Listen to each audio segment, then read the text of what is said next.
inicio a una nueva emisión y edición a la vez de su programa Destape Noticias, que va desde las 6 de la tarde en este enlace amigo www.destape.tv. Las cordiales buenas tardes a todos ustedes. Estamos ya listos para el desarrollo de la noticia, la información y por supuesto aquellos que tienen sus celulares con acceso a internet pueden vernos en tiempo real.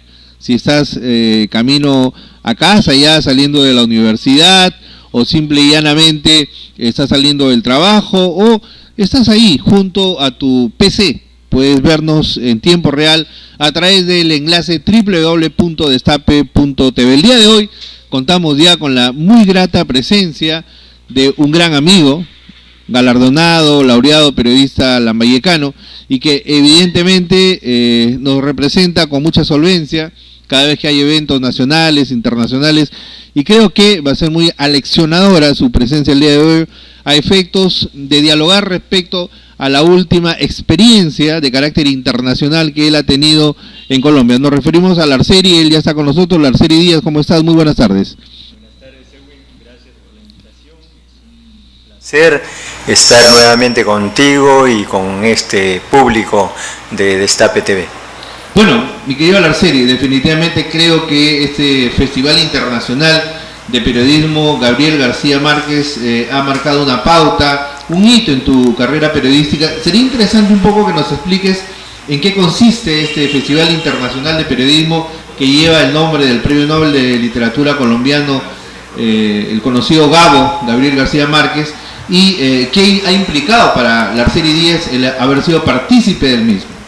Bueno, este festival prácticamente ha sido organizado desde hace varios años por el mismo Gabriel García Márquez, quien fundó la Fundación Nuevo Periodismo Iberoamericano, precisamente para dar cabida a los periodistas de toda América Latina a que se reencuentren con el verdadero periodismo y a que los jóvenes periodistas, estudiantes de periodismo, tengan la posibilidad de estudiar mejor a los periodistas de Latinoamérica especialmente. Fíjate, hay que recordar que Gabriel García Márquez, antes de ser novelista, fue periodista, y fue periodista corresponsal de varios periódicos de Colombia y de México desde diversas partes del mundo, especialmente desde Europa.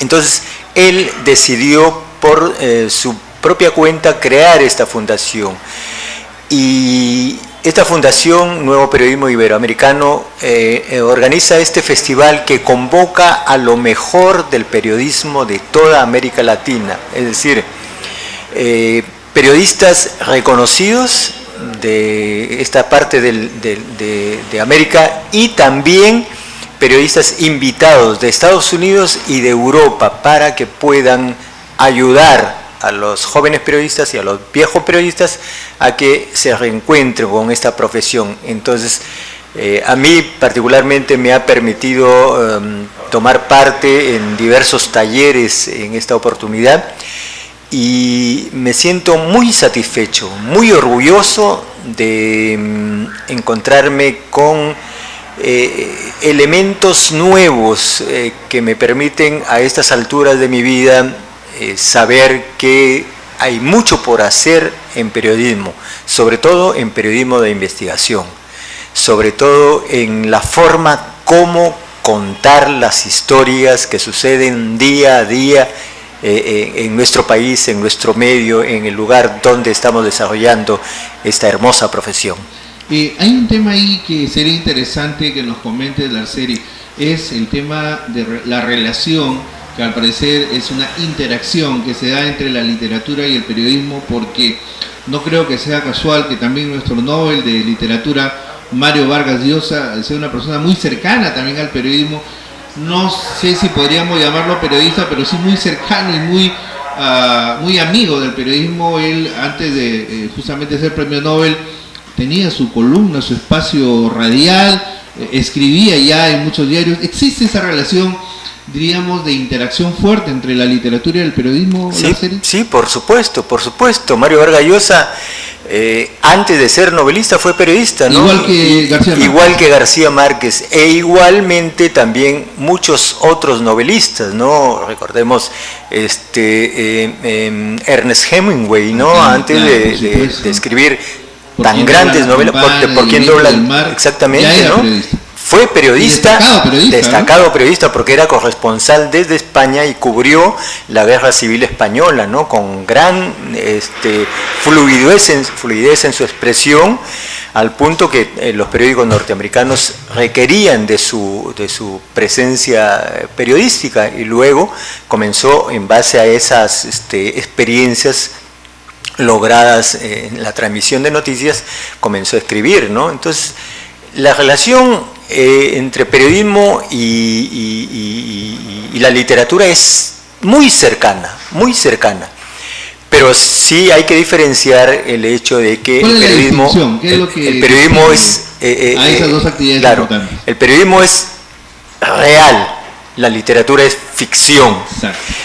Pero aún así se pueden utilizar, el periodismo utiliza, no se pueden utilizar, sino se utilizan elementos de la literatura. Claro, porque por ejemplo, mira qué interesante que García Márquez, que ha sido, como tú sabes muy bien, representante del realismo mágico en América Latina, haya podido combinar justamente lo que tú dices, situaciones más bien ficticias o abstractas con el realismo del periodismo del día a día. Así es. García Márquez, para definir la crónica, dice, ¿tú sabes qué es un cuento?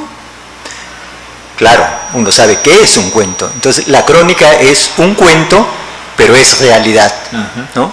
El cuento es ficción. Exacto. Pero si quieres elaborar una crónica periodística, tomas el cuento, pero siempre y cuando parta de la propia realidad. Simple, ¿no? Simple. Básicamente ese es el punto. Ahora, yendo un poquito más en el tema de aquello que tú estabas incidiendo y que me parece fundamental, el periodismo de investigación.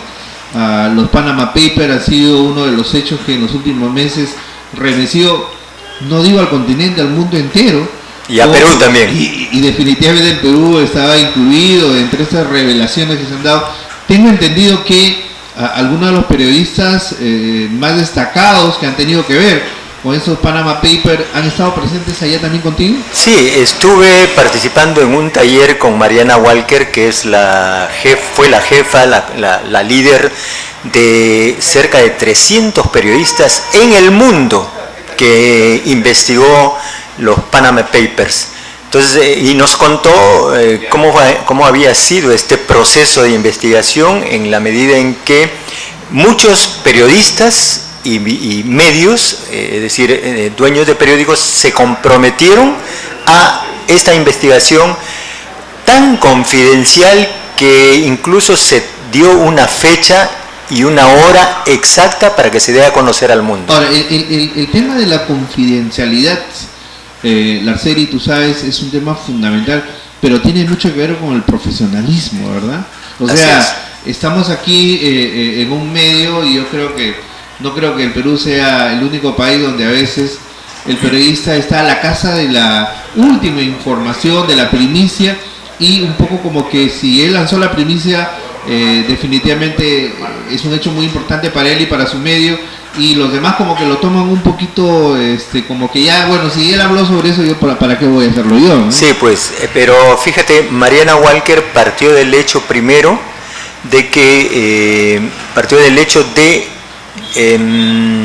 investigar a los profesionales en periodismo que iban a participar de esta investigación. Podríamos decir que primero se hizo una investigación de quiénes iban a ser parte, una evaluación de quiénes iban a ser parte, profunda, exactamente, ¿no? Qué importante. Porque fíjate, los Panama Papers partieron también de una fuente desconocida, claro, que proporcionó esos documentos, pero esa fuente no quería ser que su nombre fuera revelado.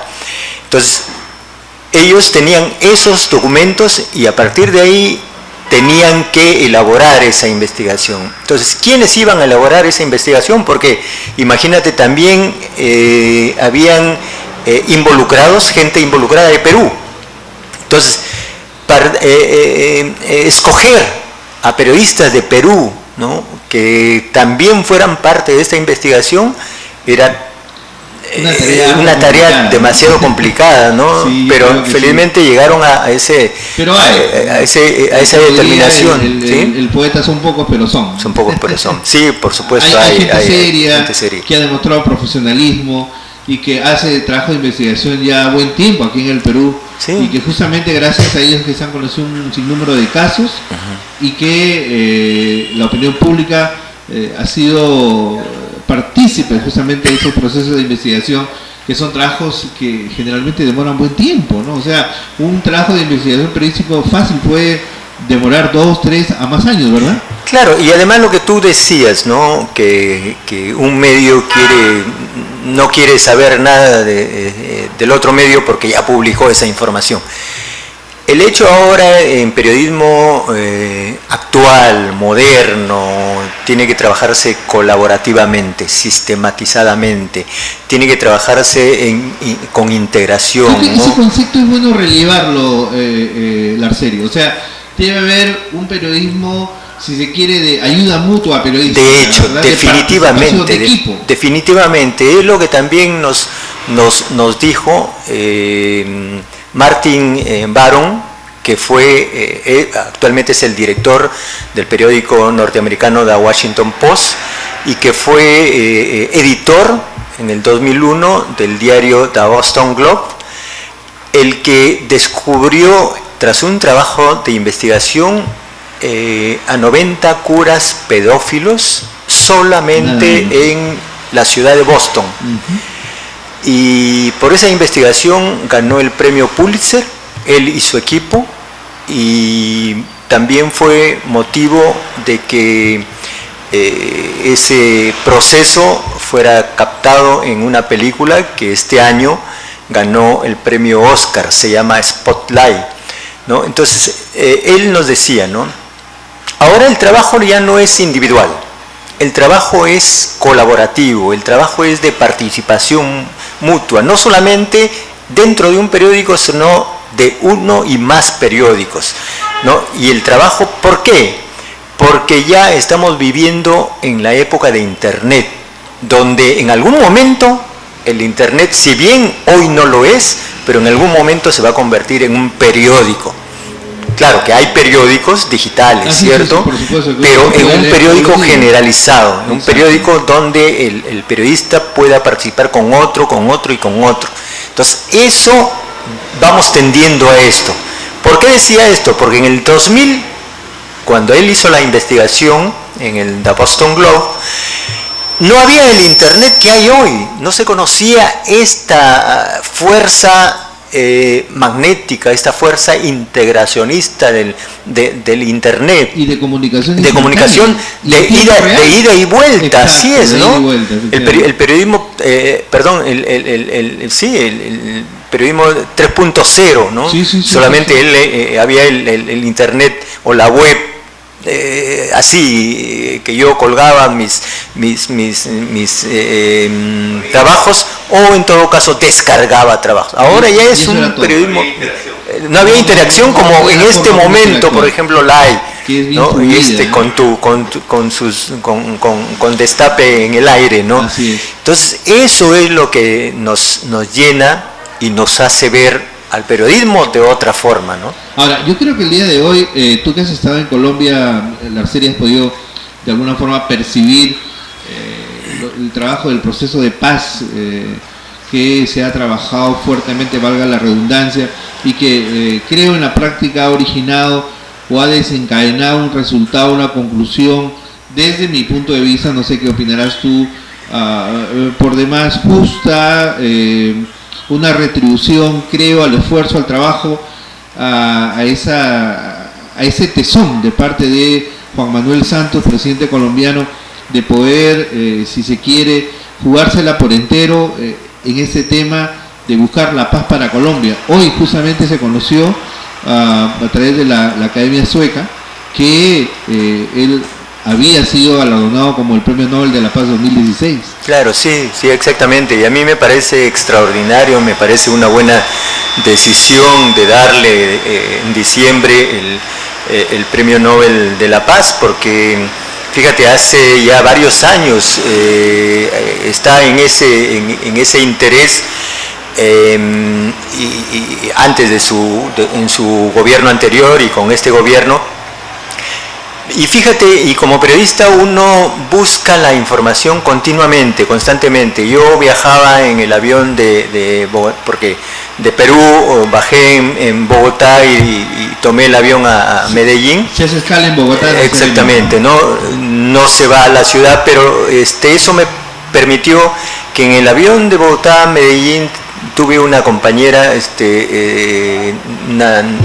natural de Medellín que llevaba en sus manos en resumen del acuerdo de paz, y me dio la oportunidad de leerlo así grosso modo en una hora de viaje. No se puede leer todo, pero en fin, son 300 páginas además el acuerdo, una lectura total, a vuelo de pájaro. Pero y luego al bajar del avión, al tomar el taxi, conversé. Tú sabes, los taxistas en todo el mundo son los que generan ese espacio de asimilación de todas las conversaciones de la ciudad, y el taxista en la hora de duración que duró ir desde el aeropuerto de Medellín hasta la misma ciudad de Medellín, me iba contando cómo era este proceso. Claro, él tenía su punto de vista, que era por el no, y me iba diciendo por qué iba a votar por el no, y luego conversé con mucha gente,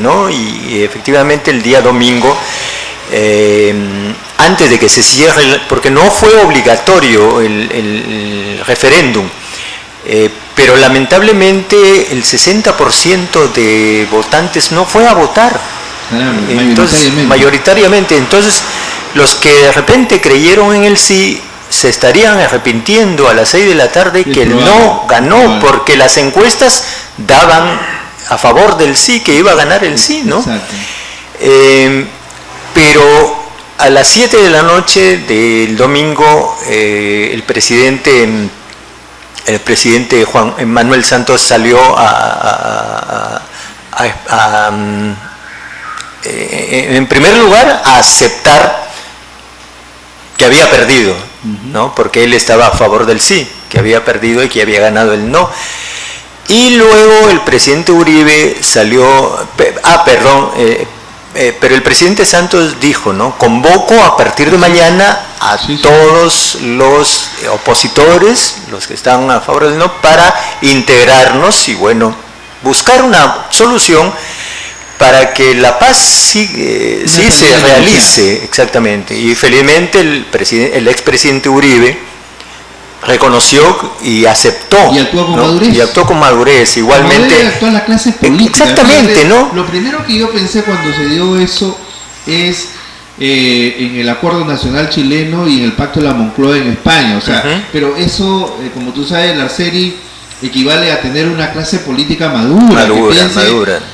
Con visión de país, y pensar con visión de país es pensar con visión de futuro. Claro, así debería ser. Las elecciones en las próximas generaciones. Así debería ser, no personalmente, definitivamente. No personalmente. De aquí a 20, 30 años, por ejemplo, el bicentenario ya está a la vuelta de la esquina, mi querido Larceni. Son apenas 5 años.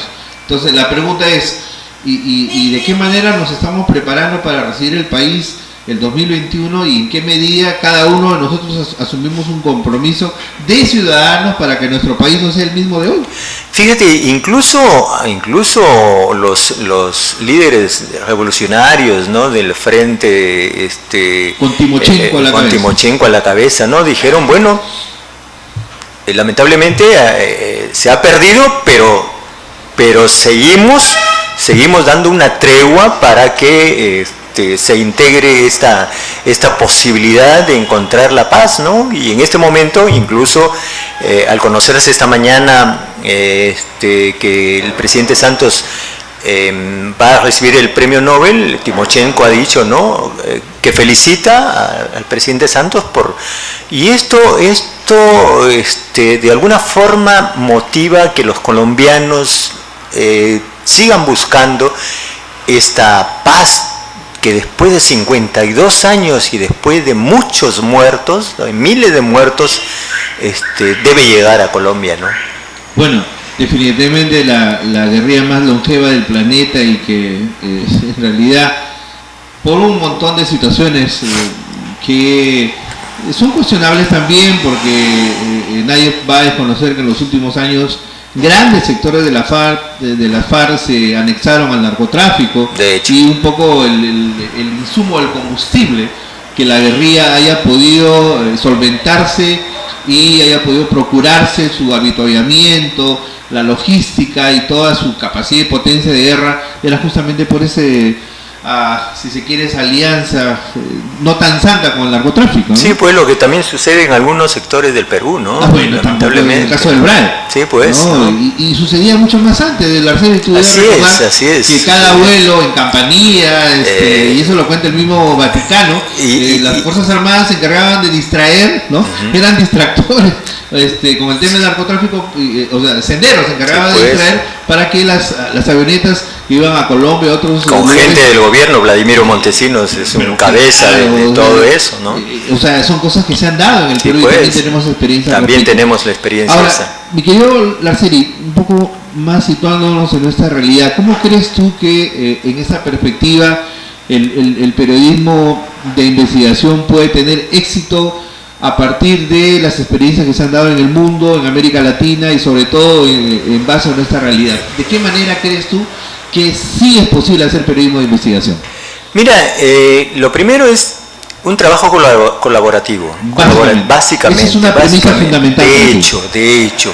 Y lo segundo, pensar que cuando uno tiene un documento supuestamente escondido en contra de alguien, no es periodismo de investigación el que yo publique ese documento, ¿no? El hecho es que seguir buscando las fuentes propicias que den pie a que esa información, esa investigación no se me venga abajo, ¿no? Entonces, lamentablemente, todavía subsiste la idea que cuando publicamos un documento, nuestro periodismo de investigación o nuestra unidad de investigación, y eso es completamente falso. No, eso se llama denunciología y no se llama periodismo de investigación, ¿no? Entonces, hay que entender que el periodismo de investigación no es de una semana a otra, que recibes un documento y la próxima semana lo estás publicando. Hay que seguir buscando los últimos rincones de esa denuncia para que, y sobre todo, unirse a otro medio para que ese otro medio también haga vox populi en toda la comunidad. Que no quede en un solo medio esa investigación y que ya al siguiente ejemplar, la siguiente edición, se acabó su investigación, ¿no? Entonces, y ahí quedó, ¿no? Entonces, no es esa la idea. No es esa la idea. Que haya, por ejemplo, como lo están haciendo en Lima, por ejemplo, Ojo Público se aúna con La República, Convoca, el periódico digital Convoca se aúna con La República, en todo caso, y DL Reportero se aúna con Caretas, la revista Caretas, y hacen una sola idea, y ese verdadero periodismo de investigación destapa todo el sistema investigativo que han realizado sus periodistas, ¿no? Ahora se ha conocido, no se sabe qué tan cierto será, pero un asesor en materia de salud del actual gobierno renunciante ha salido a decir que él ha sido espiado en el mismo Palacio de Gobierno. ¿Qué te parece eso? Fotografiado, grabado, filmado. Bueno, pues, ¿de qué estamos hablando? Podría ser, ¿no? Podría ser, lamentablemente. Pero ese es el reino del espanto, mi querido Larceri. Se ha dado desde siempre, ¿no? Se ha dado desde siempre. Tú recordarás Richard Nixon, sí, ¿no? El destape de Watergate, ¿no? Recordarás que incluso se guardó las cintas para que no continuara la investigación, y después sí, las cintas, la reproducción de las cintas fue descubierta por los periodistas Carl Bernstein y Bob Woodward, ¿no? Que pasaron a la posteridad, por cierto. Exactamente, ¿no? Escribieron luego un libro que se llamó Todos los hombres del presidente, y luego se convirtió en una película. ¿Cuáles fueron ¿no? las génesis de los famosos Vladivideos? O sea, ¿en qué momento, en qué circunstancias es que estos famosos Vladivideos hacen pues que se genere un giro en la política nacional y se conozca desde adentro lo que significaba el fujimorismo, lo que era realmente Montesinos para Fujimori y todo lo que ellos entre bambalinas ejecutaban, ¿no? Y imagínate, recién se ha conocido o se ha dado a conocer públicamente que en el Pentagonito había un lugar donde se cremaba a la gente, obviamente de forma totalmente extrajudicial. Claro. O sea, cosas como esas. Claro, eso lo cuenta en su libro Muerte en el Pentagonito el periodista el amigo Uceda, Uceda, ¿no? Uceda lo cuenta en su libro Muerte en el Pentagonito, ¿no? Y lo que tú decías, claro, eso se dice que el despecho de la secretaria de Vladimiro Montesinos motivó que se divulgara eso, y al final creo que ha sido así, ¿no? Pero ya es una enfermedad de Montesinos el haber logrado para la posteridad, para bien de la posteridad, diría yo, que se conozca toda la suciedad que había al interior del gobierno de Fujimori, ¿no? Y no solamente del gobierno de Fujimori, sino de la suciedad de la sociedad de alto nivel que estaba alrededor del poder. A grandes empresarios, jueces, ¿no? Periodistas, dueños de medios de comunicación, políticos, congresistas, de todo, ¿no? De todo cabían ahí, ¿no? Entonces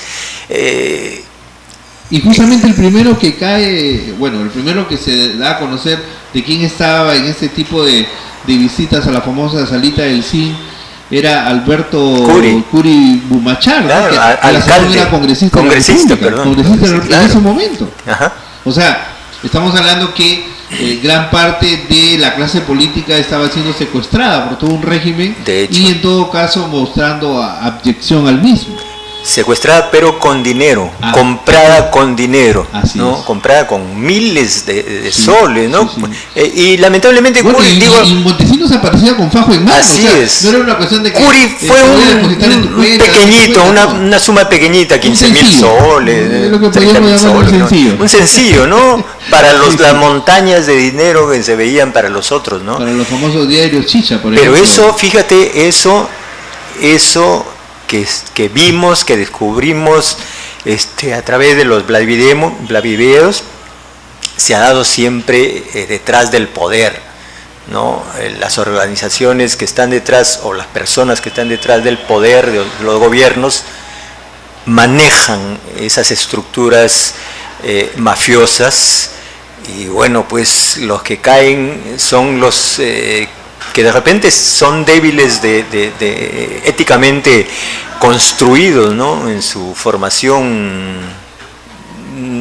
humana, ¿no? Ahora, Francisco Loaiza, en su libro El poder oscuro en el Perú, o El rostro oscuro del poder en el Perú, él ahí relata con lujo de detalles pues que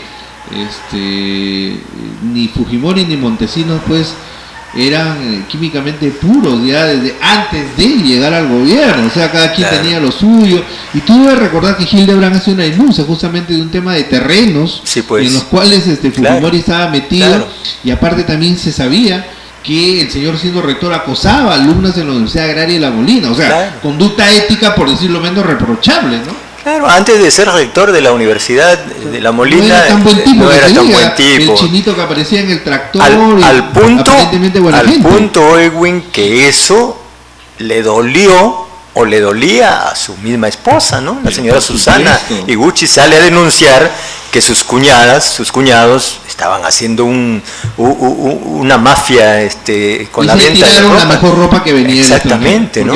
Recuerda que esa denuncia salió en Radio Cutibalú, que es una radio comunitaria que está en Piura, y ahí se hizo la denuncia justamente que de los embarques o de las remesas de ropa que venía, la mejor ropa se la separaban ellos para negociar. Así es, ¿no? Caramba, es increíble. Bueno, mi querido Larceri, realmente siempre es muy importante conversar contigo.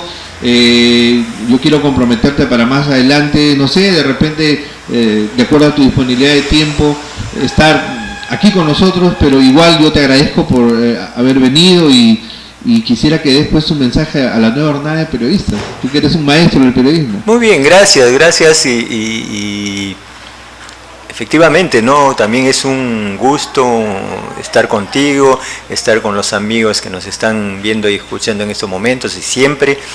Y a los nuevos periodistas, pues, decirles que yo le dije ayer a una colega que me felicitó por haber participado y le dije esto: mira, si yo en mi juventud hubiese tenido la oportunidad o se me hubiese permitido participar de este tipo de talleres internacionales, ¿no? Créeme que hubiese hecho mucho más de lo que supuestamente estoy haciendo o he hecho en mi vida periodística. Lo que tú dices es muy importante, Larceri, porque me hace recordar en nuestras épocas estudiantiles que andábamos en la universidad, en Trujillo en este caso, a la casa de cuanto evento académico que tenía que ver de alguna forma con nuestra formación profesional, nos iba a ayudar. Y recuerdo un curso de ciencia política de 3 días donde vino el politólogo alemán Hermann Boch, estuvo Francisco Miro Quesada, Paco, tú sabes que es politólogo, Sinesio López y otros más. Claro. Y yo te aseguro, Larceri, que lo que aprendí en esos 3 días la universidad no me lo dio en 2 años. Así es. Así de simple. Es que sí, las experiencias que tienen otros profesionales, los logros que han mantenido, trabajo, ¿sí? El grado de sistematización. Exactamente, mismo, ¿no? Todo eso confluye a que uno vaya absorbiendo, ¿no? Y uno se siente... al menos eso me pasó en esta semana que pasó. Los presupuestos que uno tiene que ir manejando en la profesión. Porque yo sé que lo que tú has aprendido, mi querido, voy a tener que volcar en tus alumnos y en tu ejercicio profesional diario. Exactamente, ¿no? Exactamente. Qué importante que eso es. Definitivamente. Y yo te felicito, hermano, que hayas tenido la oportunidad de estar representándonos dignamente en Colombia. Te deseo los mejores éxitos siempre en tu carrera profesional, como docente universitario, como escritor también. Creo que Nicolás Hidrobo te va a integrar ya al conglomerado cultural como miembro de honor. Soy también partícipe de conglomerado, sí, soy que vienen haciendo un gran trabajo en el tema literario cultural. Sí. Y yo creo, Larceri, que definitivamente es importante eso, que las nuevas generaciones de periodistas sepan y conozcan, ¿no? O sea, lo importante que es el cultivarse en la profesión. Sí, que no dejen los que tienen amor, pasión por el periodismo, los jóvenes y los adultos, no dejen eso siempre, ¿no? De seguir, de que insistir en leer siempre, ¿no? Leer. Eso debe ser una casi costumbre permanente. No costumbre, sino obligación. Recuerdo que ¿no? mi padre, que en paz descanse, decía: yo tengo un solo vicio, la lectura. No sé si podríamos decirle vicio, pero... De hecho, debe ser un vicio, debe ser. Porque el hombre leía a tiempo y fuera de tiempo, ¿no? Ajá. Y eso es parte también de lo que, de la influencia que uno recibe desde la misma casa. Y creo que es importante que los jóvenes entiendan lo importante que es la lectura. Así es.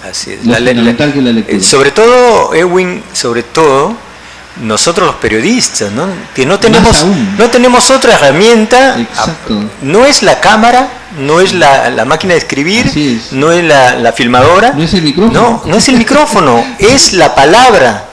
Es la palabra. Entonces, ¿cómo hablamos, cómo escribimos si no nos alimentamos de palabras, de buenas palabras? Hemos tenido íconos y gente paradigmática realmente muy notable. Yo recuerdo mucho, tú has sido gran amigo de Huber Limo Mendoza, por supuesto, que no solamente pues el gran Huber, a quien tuve el gusto, claro, yo era obviamente pequeño cuando lo conocí, pero tuve la suerte después de alternar con él en algún momento. No solamente él se destacaba por una gran dicción, sino también su elocuencia, su capacidad, su preparación. Era un maestro y un tipo completo, ¿no? El buen uso de la palabra, ¿no? El buen uso. El léxico es fundamental, sobre todo en radio, en televisión, ¿no? Y también, por supuesto, en la prensa, donde hay mayor necesidad de que la palabra esté bien estructurada, coherentemente hilvanada. A pesar, ¿no?, de los hierros, porque Eduardo Quiroz Sánchez, que en paz descanse, escribió un libro, Patología de la Redacción Periodística. Y eso, lamentablemente, te digo, y de repente es una confesión, todavía subsiste en algunos medios de comunicación escritos. Y eso al lector nos causa preocupación y problema, porque son piedras en el camino de nuestros ojos que encontramos al leer, y eso no debería suceder en un periódico.